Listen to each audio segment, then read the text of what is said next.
Right, game two between Harry and Ollie. Again, this is on 16-bit, so they've chosen the same map. I'm just hoping that Harry has learned from the previous mistakes, and this time will actually build some stuff. So far, straight away I'm concerned. He's not building any workers. He's just, I mean, at the start of the game, just build a worker. You start off with 50 minerals. You have enough money to build a worker, so why wouldn't you? Why wouldn't you build a worker just straight away? 2 supply depots we've got building, and I've no idea why, because you're not building any units. You don't need supply if you don't build units. Anyway, over in Ollie land, we've got this interestingly located supply depot as before. There are workers being built. There is a barracks being built. So here we are at the 54-minute mark, and Ollie already has a significant advantage. Hazatete is, barracks. That is straight away, that's better than last game. So we've got a barracks rather than a command center being built, and we are actually building workers. This is, arguably a 100% improvement on what we saw before. So good things.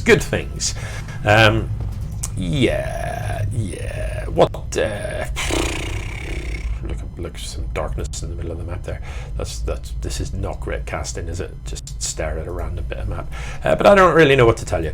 It's too early really to see what sort of tech these players are going to go for. Ollie is upgrading to the orbital command here, and that's a good thing. Orbitals, it's an upgrade that you can get for your command center once you've got a barracks. It costs 150, but once it's finished, you can drop mules, which are a bit like SCVs, but they're free. They just use energy, so you drop them down and they mine faster than an SCV, like 50% faster. So you get quite a significant boost in income from dropping them. So now that that's finished up, he just needs to use. There we go. There's the mule coming. So this fella. One of the features of a mule is that it can mine over the top of SCVs. So you'll see like SCVs need to take it in turns to mine, but the mule can mine a mineral patch where there's already an SCV. So you can have a fully saturated set of minerals, 16 workers mine in and drop a mule, and the mule mines additional to that stuff. I can't remember, they last for 60 seconds or something. And during that time, I can't remember how much it is they mine, but it's quite a lot of minerals that you get from a single mule. So expand building in situ, factory building, looks like a very similar build to before. Marines in production. Harry is a very different build to what he did last time, in as much as he's actually got some units. This is great. He's building an engineering bay, and that will allow him to get upgrades. He's mining some gas, but he has stopped building workers. And in terms of becoming a better StarCraft player, basically don't stop building workers until you have like 3 bases fully saturated. By fully saturated, I mean you've got 16 workers mining minerals, you've got 3 in each gas.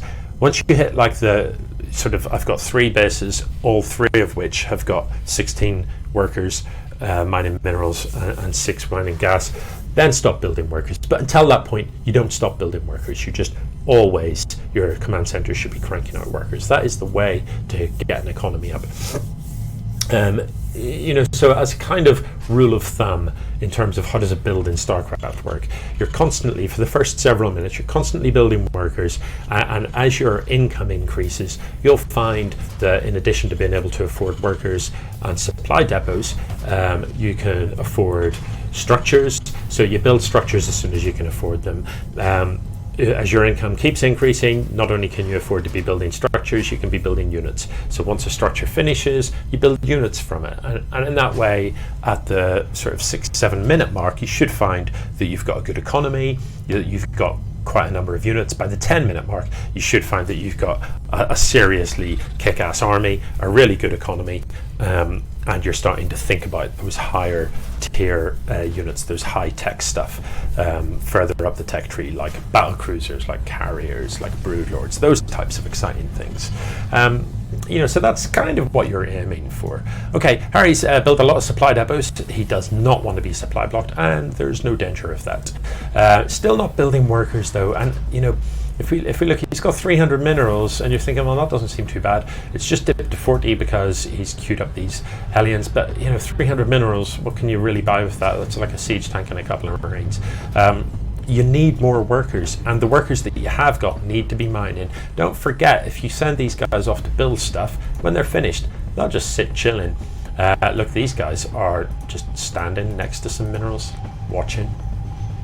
So if you set these guys back to mining, that would straight away be doing you a favor. This particular worker isn't mining at all. What he's doing is following a worker that's mining. See him there? Not actually, he's slacking off. He's just pretending to work. He's going backward and forward, pretending to work, but really he's just following someone else. So look out for those things. When you're playing, in the bottom left of your screen, there's a little tab that tells you how many idle workers you've got at any time. And if you just hit Control F1, I think, that selects all of those idle workers. Or you can hold Control and click the little tab.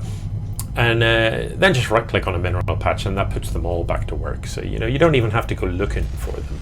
Although that idle worker count would not find this guy that's skiving. Oh, look, there's two of them now following. This one's got two other guys following that one. I don't know how that's happened, but anyway. Let's look at the army supply. So more even this time. Ollie's got 30 supply of army. We've got these Hellions out for Harry, and Hellions do pretty well against Marines because they do splash damage in a straight line. So if you can get the Hellions up in the Marines' faces, they can do very, very well. Unupgraded Marines as well, are pretty squishy. Siege tanks are boss. If you're a Terran, build siege tanks. Just do that. Do yourself a favor, have some siege tanks. Sieged up, siege tanks have an absurdly long range, and they do splash damage as well. So really, really good units. Looks to me like it's a very similar sort of army composition to what we had before from Ollie. We've got this battlecruiser, marine, tank sort of ball. It's a bigger army than what Harry has got. It's roughly double the size.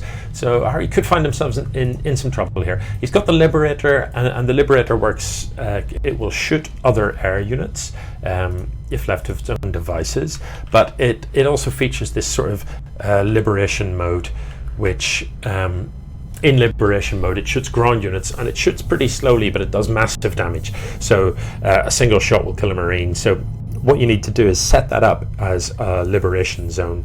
So you sort of tap E, and it'll bring up a circle on the map, and you just click where you want that circle to go down. So if you put that on your ramp here, then these Marines would be being picked off as they come up the ramp. These missile turrets will help against the battle cruiser, but there's just too much for Ollie here. This is not a fight that's going to last long. The Liberator is doing nothing, and the Viking is in the back. The siege tank in the back there is not sieged up. If it was, it could actually be doing quite a lot of damage to these Marines, but it hasn't even taken part in this fight. Neither has the Cyclone in the back. Now they come forward, but they're on a move command, so they're not even shooting, and they're both just going to die instantly. So again, it is GG. Pretty one-sided stuff. Ollie seems to have got the hang of building an economy and building some units. So his next step... Oh, look, we've got this... this is actually pretty badass. This planetary fortress can take a lot of beating, but you need to repair it with the workers.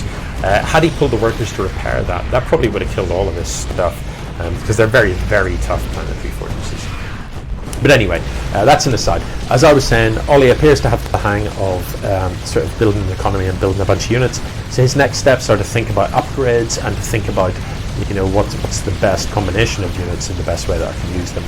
Harry needs to, work on the basics a little bit. Needs to work on getting his economy up and getting his production structures up and building a little bit quicker so that he's got that better army. Okay, that's GG, but we don't see a GG coming out, so I'm just going to hit the fast forward button, and as soon as these buildings die, this game will end. Oh, look, he's built one on the low ground there. What? And that's going to die too. GG.